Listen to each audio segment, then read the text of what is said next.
Hey, future leaders, welcome to the channel. If you're here, you're probably on your way to taking the UPSC exam, and I'm here to help you every step of the way. Whether you're just starting your preparation or you're already deep into your studies, I've got tips, strategies, and resources to make this journey a little easier and a lot more effective. So hit that subscribe button and let's dive into your UPSC success story together. So today we will know about the making of the Constitution, early demands for a Constituent Assembly. Mahatma Gandhi advocated for Indian self determination as early as 1922. The National Congress officially asserted the demand for a constitution made by the Indian people in 1935, further solidified by Pandit Nehru in 1938, calling for a constituent assembly elected via adult franchise. British resistance and World War II. The British government initially resisted this demand until World War II. In 1940, they recognized the principle of Indians framing their own constitution. The Cripps Mission in 1942 proposed a framework including an elected constituent assembly, dominion status, and a union of India, but allowed provinces to opt out. Failure of Cripps Mission and the Muslim League's demands. The Cripps proposals failed due to disagreements between the Congress and the Muslim League. The Muslim League demanded two autonomous states based on communal lines, Pakistan, and two separate constituent assemblies. Cabinet delegation and compromise attempts. After the failure of the Cripps Mission, the cabinet delegation in 1946 attempted to reconcile the Congress and the League. They proposed a union of India with limited powers, allowing provinces to form groups. While rejecting a separate constituent assembly, their scheme implicitly acknowledged the Muslim League's concerns. British government's acknowledgement of potential partition.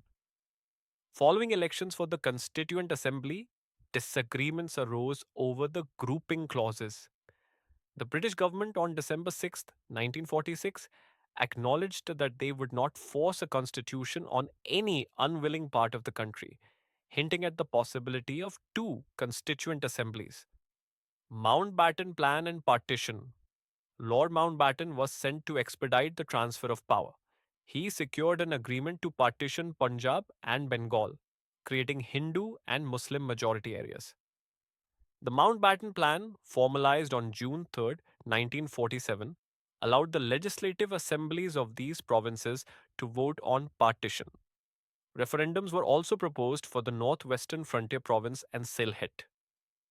Indian Independence Act 1947.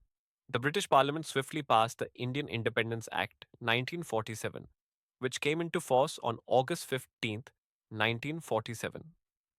The act established two independent dominions, India and Pakistan, granting their respective constituent assemblies unlimited power to frame constitutions. Composition and reassembly of the Constituent Assembly of India.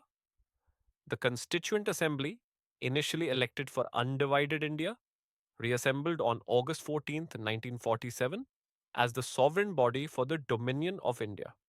Its members were indirectly elected by provincial legislative assemblies based on population and community representation. Partition led to a reduction in membership and fresh elections in West Bengal and East Punjab. Drafting and passing of the Constitution. Various committees outlined the principles of the Constitution.